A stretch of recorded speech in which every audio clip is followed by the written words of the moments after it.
Today, I'm going over 10 Raleigh area suburbs ranked worst for different reasons to the best. And a few of them might sting. Pick the wrong suburb and you're stuck with an hour in traffic, a house that costs more than it should, and a food scene that peaks at drive-through windows. Pick right and you'll live big for less. You'll get real prices, real commutes, and who each one fits. My family and I moved here from Southern California 8 years ago, sight unseen. So I live the guessing game. Stick around because number one surprises almost everybody. And the bottom of this list doesn't mean it's bad towns or bad people. It just means trade-offs. And I'd rather you hear them from me now than discover them at 7 a.m. on Highway 401. The first is Louisburg. Median home price is around $335,000, which sounds fantastic until you clock the commute. 45 minutes to an hour to downtown Raleigh and about the same to the airport and the RTP.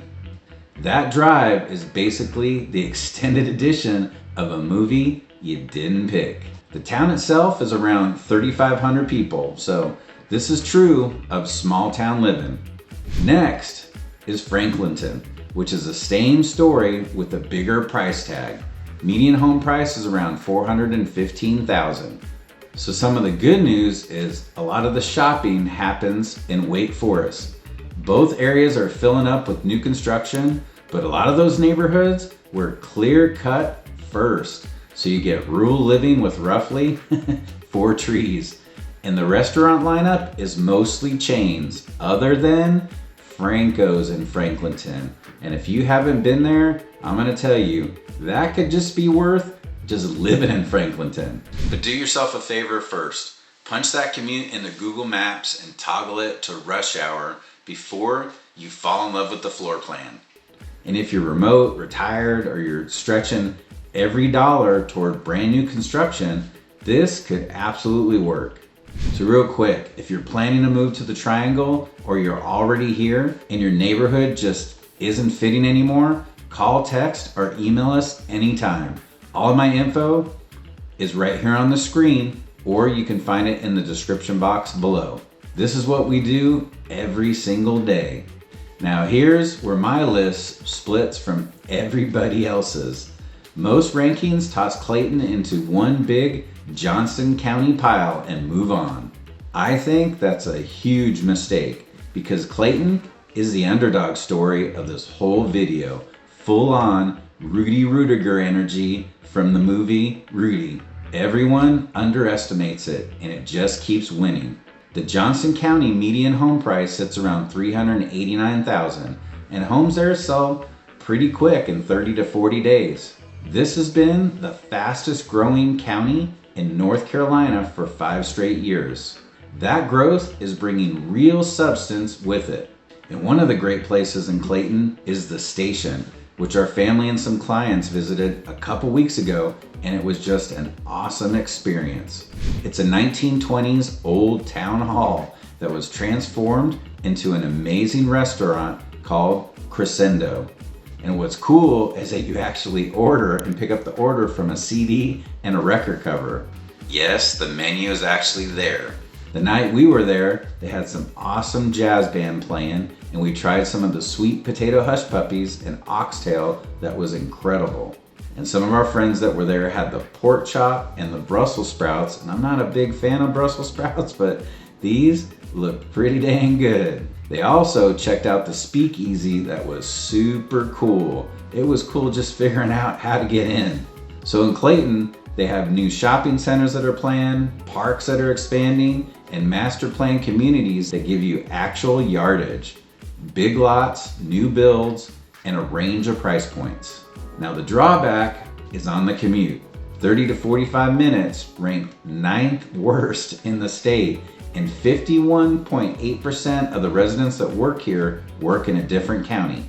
The I-40 and the I-95 can get you around when they're not wearing their orange barrel costumes because of all the construction. But here's the reality. You're trading drive for space. savings, and a small town feel that improves every quarter. Clayton is a suburb that people sleep on. 5 years from now, they won't. And for us, it's our #1 relocation destination. Now let's get to number 7. And this one isn't bad at all, but we have a lot of good ones. Knightdale, with the median home price of around $400,000 and only about 15 minutes to downtown Raleigh, which is amazing. It's only 25 to 30 to the RTP and the airport. That price to commute ratio is probably one of the best in the region. The headline neighborhoods, Knightdale Station, a master plan community with 600 plus homes in Knightdale Station Park. And it's within walking distance to one of our faves, Prime Barbecue. And after you're done there, you can catch a walk on the trail or do some disc golf while you go down and get a brew at Oak City Brewing. There's also a wonderful upscale restaurant in Knightdale Station Park called The Depot, which is awesome for a great date night with friends. Now the next is another one of our favorite family communities, which is Ramsey Farms, which is on the border of Knightdale and Wendell, and there are actually homes in both zip codes. Here you're going to find some nice size homes from 2,500 to 3,500 square feet, and the lots are 0.7 to over an acre. And this is definitely a golf cart community that is very tight knit. And shopping in Knightdale definitely have you covered. You have Target, Best Buy, Starbucks, Alpaca, which we love, Panera, and so much more. So the whole big box starter pack is handled. The catch, quality swings hard from neighborhood to neighborhood, so you definitely need to know what's going on in Knightdale. Need to know a little bit about the builder history that'll definitely pay off. There are a lot of amazing new developments coming, like Highland Summit at Marks Creek by Dries Homes, which are starting at $600,000 to over $1 million, which has 1 acre lots to 6 acre home sites. Then you have Silverstone Community by Taylor Morrison, which is a great new development. And the great news is Wendell and Wendell Falls, which is open in places left and right, is only 10 minutes away. And downtown Raleigh is only 15 minutes away. So if you want something more, it's close. Number 6, I just talked about it, Wendell. And Wendell is the fastest growing town in North Carolina. It's up 71.2% in population since 2020. The median home price here is about $370,000. The good news is it's only 15 to 25 minutes from downtown. Heads up though, 35 to 45 to the RTP, because you're on the east side and RTP is way out west. The star here is Wendell Falls, a master plan community with cottages, townhomes, and single family homes, and amenities stacked on amenities like pools, fitness centers, dog parks, and the farmhouse cafe sitting right in the middle of it all. Then you have so much more when you walk straight over to Treelight Square with the big Publix, City Barbecue, Yu Shogun, which is a great new sushi place, Jeremiah's Italian Ice, and a splash pad your kids will demand every single summer day that they're there. Add Wendell Commons, anchored by Lowe's Foods, which is being built as we speak, and it's a $350 million commerce center bringing lots of local jobs. Then you have old downtown Wendell with the Bearded Breed Brewing, Carolina Brewing, and the 85-acre Robertson Mills Pond Preserve. But 2 honest warnings. The infrastructure is sprinting to keep up with all the growth. And if you buy new construction here, you need to plan to hold it for at least 5 years, because there is a lot going on. And you don't want to have to resell against a builder with a model home, lower rates, and big discounts. Now number 5 on the list, Garner, just south of Raleigh, and quietly one of the smartest buys on the list. With a median home price of $425,000 with a 10 to 15 minute shot to downtown Raleigh. And Garner is the 10th fastest growing city in the country among cities over 20,000 people. And downtown investment is rolling. White Deer Park's new recreation facility and splash pad is finally finished. And the regional milestone, Wawa, has arrived, alongside local favorites like Moonrunner Saloon. Here's what I like most. Garner has been around for a while. You can buy an older home on a mature street with some nice mature trees, which some of these brand new towns can't even offer at any price. Then you have Lake Benson Park that gives you 64 acres of water, trails, boating, and fishing. Amenities are still catching up, no question. But with Raleigh's Downtown South project developing right next door, Garner's upside might be the biggest on the list. And a watch out, value buyers and young families take a hard look at Garner. Now number 4, Morrisville, the most convenient address in the Triangle. Median home price is around $600,000 with plenty priced above that. But you're 5 to 10 minutes from the RTP, so you're practically next door to the airport, which can give you positive and of course negative. And you're dead center to the entire region. You have IBM, Cisco, SAS, all right there.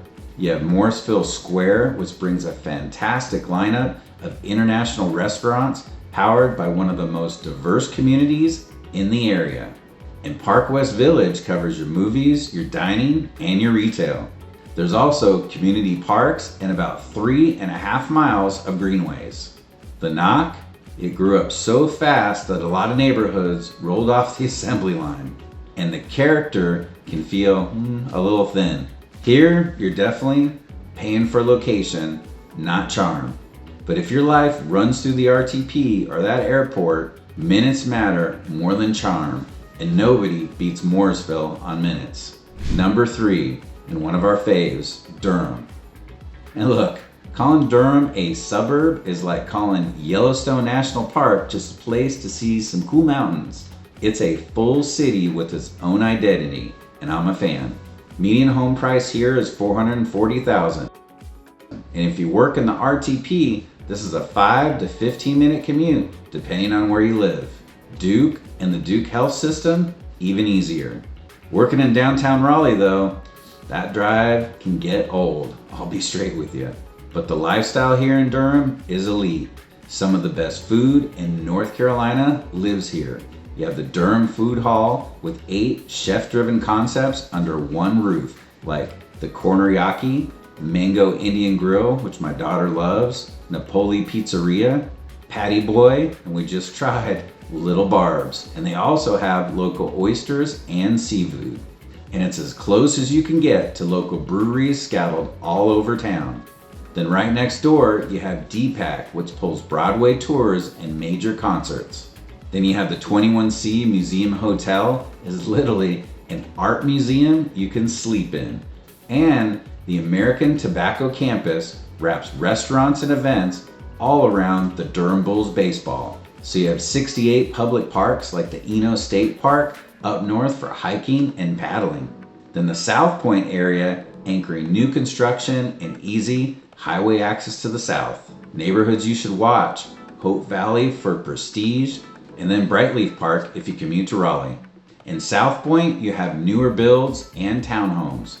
And then you definitely want to drive through Trinity Park and Duke Park in Old West Durham for historic bungalows that are walkable to downtown, and you can walk over to Duke.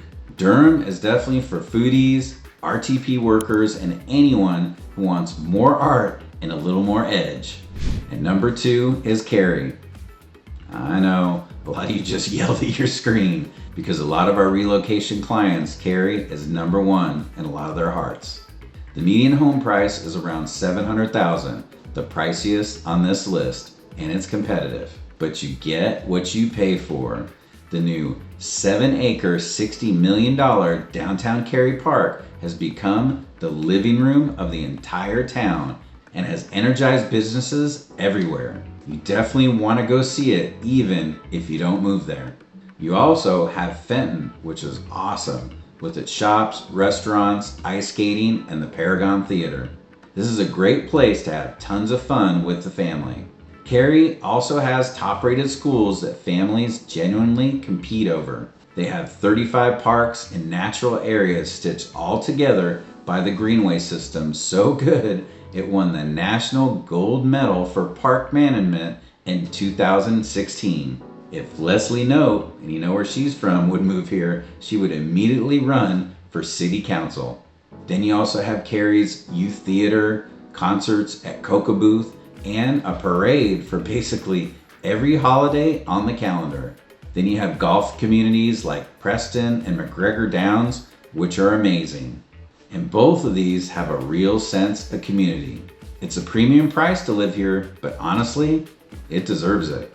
So why isn't Cary number one? Because my top pick delivers most of this for about $100,000 less. So my number one pick is Wake Forest. This is a town that has it all, with a median home price of about $540,000, which is obviously a lot cheaper than Cary. And here's the honest reason why. In Wake Forest, you don't even feel like you're in Raleigh when you're in Wake Forest. It honestly should be its own city. Okay, I'm pushing it. The downfall, it's 25 to 45 minutes to downtown Raleigh, depending on traffic. And that's similar to the RTP. Since you're in the northeast corner, it can cause challenges. But Wake Forest did something very clever. It built its own gravity. A thriving business district means you might work, eat, and play without ever fighting Capitol Boulevard. Downtown Wake Forest is legitimately charming. And you have Friday Night on White, which shuts down Main Street for live music, and White Street Brewing, which pours the local craft beer. You also have Amelia's that does true fine dining Italian inside a historic home. Then one of our faves, Over the Falls, handles a burger and a craft beer night, which is a favorite lunch spot for many of our relocation clients. And last but not least, Bodega serves tapas right downtown. Then you have the new Wake Forest Food Hall that just added a whole local roster of vendors that will be opening soon. On top of that, you have Joyner Park, which is the crown jewel, 117 acres with summer jazz concerts and family movie nights. That's part of the 561 total park acres in town. Then one of our clients' favorites, Falls Lake, also sits nearby for boating, kayaking, camping, and it's just an amazing place for the family. The factory also packs in ice skating, a big ballpark, boutique shops. It also has the Little Oak Collective that is right inside the factory. And then Wake Forest has amazing communities like Heritage, which is a classic neighborhood with golf course, golf carts. You can cruise the streets, go to the pool, tennis. It has a tight community feel. And then you know when you have big investment, it means big things are happening. And UNC Health Rex is building a $500 million, $500 million 50-bed hospital, creating hundreds of jobs right in town. Then you have Holding Village that keeps adding homes across multiple builders at price points people can afford. And we can't have a Wake Forest video without talking about Hazen Tree. It's one of our relocation clients' favorite, and it's a private, resort-styled country club community which just has it all. Oh wait, and Wake Forest has a Wegmans. I used to have to drive up from Raleigh just to get that. That's love. So here's the honest takeaway. Every one of these towns works for somebody. The trick is matching the town to your lifestyle, not the other way around. So breaking these down, if budget is king, Louisburg, Franklinton, and Clayton can stretch your dollar, and Clayton especially is climbing fast. Knightdale, Wendell, and Garner give you a real value with a real shot at getting to Raleigh quick. Durham brings the food and the art scene. Then you have Morrisville, which brings a location, and Cary and Wake Forest just bring the whole package, but of course, they're priced that way. Now I want to hear from you. Which suburb would you pick? And which ranking did I get completely wrong? Come on now, defend your town in the comments. Nicely, of course. If this video helped you out, do me a favor, hit the subscribe button, because I drop a new video every week covering different Triangle areas, commutes, schools, and the best places to eat. And if you're ready to make your move, I'd love to help. Call, text, or email me anytime. My info is right here on the screen, and of course it's in the description box below. And if you're still in research mode, Awesome. No pressure. Check out our future videos and check out our sister channel, Life in Raleigh NC, for hundreds of videos on suburbs, commute, schools, entertainment, and so much more. And until next time, I'll catch you on the next one.